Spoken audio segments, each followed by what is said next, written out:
Hey everyone, it's Travis, the Pagan Scholar.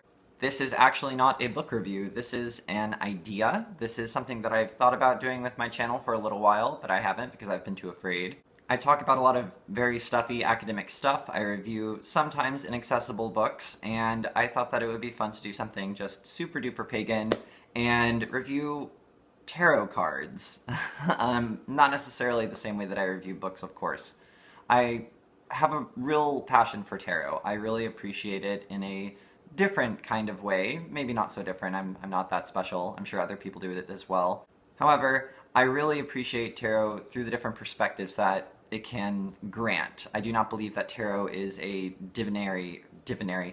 I don't believe that tarot is a divinatory tool. I don't think that it can tell the future. I think that it sheds light and perspective on a question that maybe you weren't expecting that answer, and so it prepares you in a way to approach a situation that in a way that you normally wouldn't have. However, understanding tarot can be a little bit difficult, and so I decided it would be fun to combine the two things that I love the most. Well, I love things more than tarot, obviously, but I really love tarot, and I also really love poetry. So I thought that it would be really fun to go through the major arcana, at least, and explore how a card could be interpreted by using a poem. Like I said, this is a test drive. This is just kind of an idea. If it doesn't really work out, then this will probably be the only video in the tarot and poetry series. Like any good poet, I could not talk about poetry unless I had some wine. For this video, I am drinking Dark Horse Sauvignon Blanc. Typically, I drink red wine, but in spring, I drink white. I don't know why, it just happens that way. So, cheers and on to poetry. So, another idea that I had was, alright, another video series about tarot. How can this be different? Everybody starts with a Fool, and I don't, disregard that. That's a wonderful place to start. But I thought that it would be kind of interesting to do some mental gymnastics and work backwards. So I am actually going to start this video series with the World. So the World is the 21st card in the Major Arcana. It's the last. And it is actually, well, it's not the last, it's the beginning. And so to start this video, let's go to just a general textbook standard interpretation of what the World means.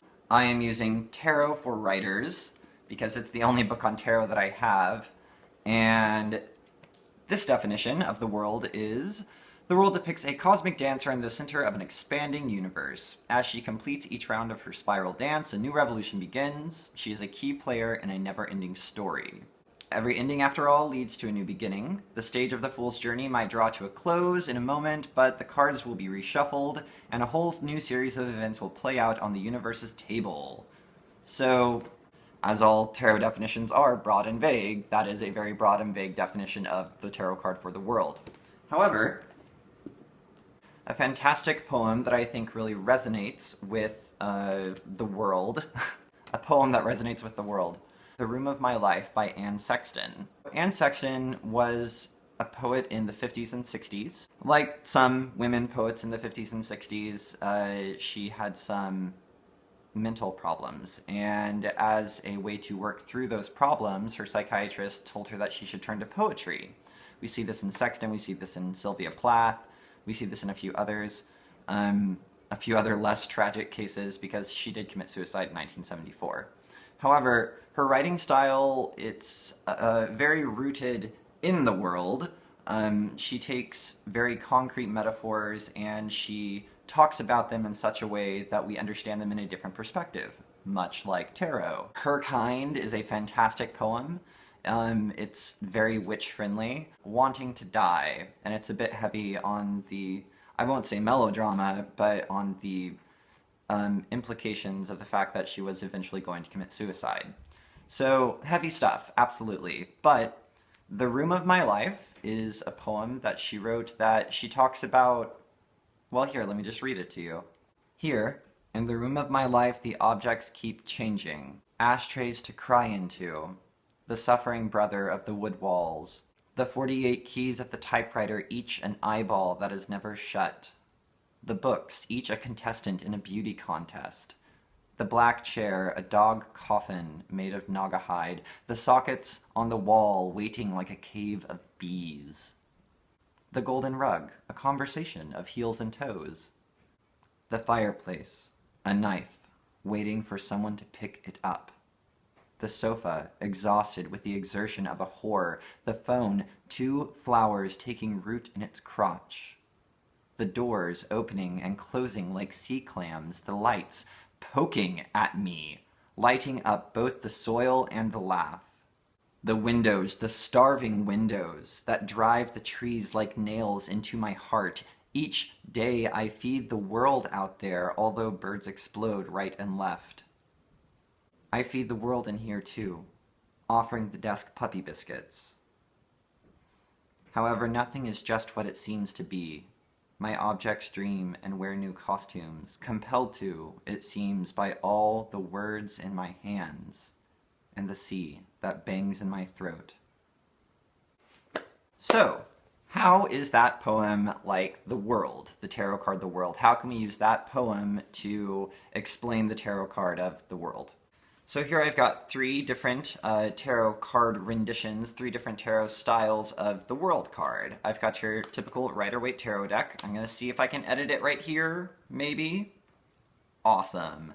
So in the Rider-Waite tarot, we have this image of, sometimes it's depicted as a hermaphrodite, but it's very feminine, surrounded by 4 biblical symbols, an angel, an eagle, a bull, and a lion. And so it's supposed to mean just this taking stock, this idea that everything is connected and that it's a completion card, obviously, because it's the last card of the tarot, but it is cyclical in that the fool goes on the journey again.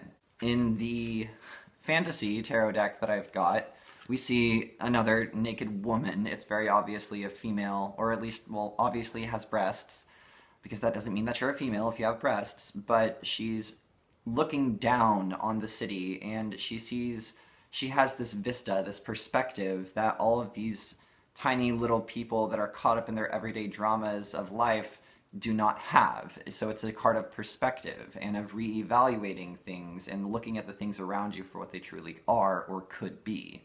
And in the Night Sun tarot deck, I have this kind of Hindu goddess. It might be Shiva, even though that's a god, or it might be Kali. And Kali and Shiva are both kind of like creation, rebirth, death, life deities, doing the creation dance and surrounded by these strange, objects, I mean, there's the sword, there's the cup, there's the coin, and there's the club, there's all these geometric shapes. So it's all of creation coming together in different ways that sort of harmonize with the idea that creation and death kind of go together and that they change. However, if I were to draw the World card from any of these tarot decks in a reading, I don't want to say creation, abstract coming together, perspective, that's it, the end, hooray. That's kind of a cop-out. So in my interpretation of the World, I turn to Anne Sexton and in The Room of My Life, because when we see her describing all these different objects in such a way that gives them personality, that gives them life, suddenly we're not seeing an ashtray as an ashtray. We're seeing an ashtray to cry into. So what do we do if we're chain smoking? Usually we're really stressed out, and cigarettes can be kind of this object that we use as denial, as safety. It takes 7 minutes off of your student loans. It takes a moment to sit back, and I'm not hyperventilating, it's okay, I'm smoking, and I'm calming down, and even though it's bad for me, it's something. And so the ashtray, this product, this thing that is the container, the receptacle of our worries and our tones of panic, it becomes something that we are crying into. The 48 keys of the typewriter, each an eyeball that is never shut. So, the keys of a typewriter are, well, they're letters, and from those letters we create words, and from these words we create communication. And so, a key being an eyeball, this is something that is actually, it resonates. It has a poetic logic in that what are letters but eyes to perceive the world? I mean, I know that's kind of a bit of a stretch, but that's what poetry is. It's a stretch of logic, but the logic has to be there to begin with anyways. The golden rug, a conversation of heels and toes. That's just such a fantastic line. Anyways, the fireplace, a knife waiting for someone to pick it up. Is that not ominous as fuck? Because, you know, what is a fireplace? It's a hearth. It's a place of warmth and safety and security, and it brings people together. But fire is dangerous, and there's this element that, you know, it's a knife waiting for someone to pick it up. I mean, throughout the entire poem, it's just the starving windows, the starving windows that drive trees like nails into my heart. Oh my God. And Sexton has a way of bringing the physical world into a very visceral and a very sometimes tragic and sometimes very sobering light in all of the words that she lays on the page. But that's kind of how I would interpret the world. It's being able to look at the perspective, to have that vista of the world, and realize that a fireplace is not always a place of comfort and security.